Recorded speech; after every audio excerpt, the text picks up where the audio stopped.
we have clouds in the sky we've never seen before. Almost every day I'm seeing clouds I've never seen before. And NASA has been even named a few of these new clouds. It's really interesting, but NASA is a corporation. I want you to know that. NASA has also conducted a research program in what they call metallized fuels. We're actually putting aluminum oxide right in the fuel because it has 2 atoms of aluminum and 3 atoms of oxygen. So during the combustion process, it releases all that oxygen and dramatically increases efficiency, but it leaves the aluminum in the air. We got things coming from sky down, and it's a huge, huge problem. Because as it comes down, what happens is a couple of things. Is that it actually is in our air, we breathe it. And as we breathe it, it's actually going to go up through our nostrils, into our brain, easiest access to our brain frontal lobe. The contaminants that have been identified, which have already been mentioned, are aluminum. Aluminum is the #1 neural free radical generator to the brain to cause early apoptosis, which is early death of brain, and it begins to set off the scar tissue, which we call the amygdalin, which is part of the chemical matrix related to Alzheimer's.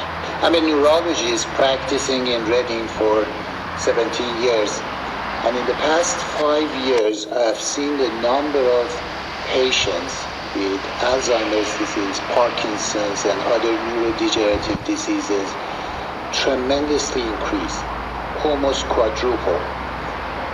I became interested in chemtrails about 8 years ago when I was in Hawaii, and the Hawaiians are really being very vocal about it. I concur about the increasing number of Alzheimer's. They have been able to take the aluminum and micronize it, which means it'll stay up longer. But it also means, and I don't know if any of you have noticed some metallic taste in your mouth when they're spraying. But you inhale that, it goes up through your cribriform plate and through your sinuses and into the brain. As you heard, to spray nanoparticles, very small particles. These nanoparticles, they basically trigger a programmed cell death in the brain, and that is the ultimate path we see in Alzheimer's. That's problem #1, because when we look at the Alzheimer issue, we say those are the old.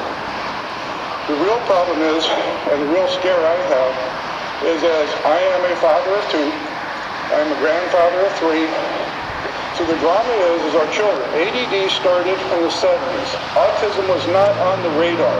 There was no documents, there was no information. There was 1 in 100,000 children. Today, what we have is 1 in 48 boys. I was part of the early group that was looking for aluminum in ADD and ADHD. And all of those children that started to develop those phenomena.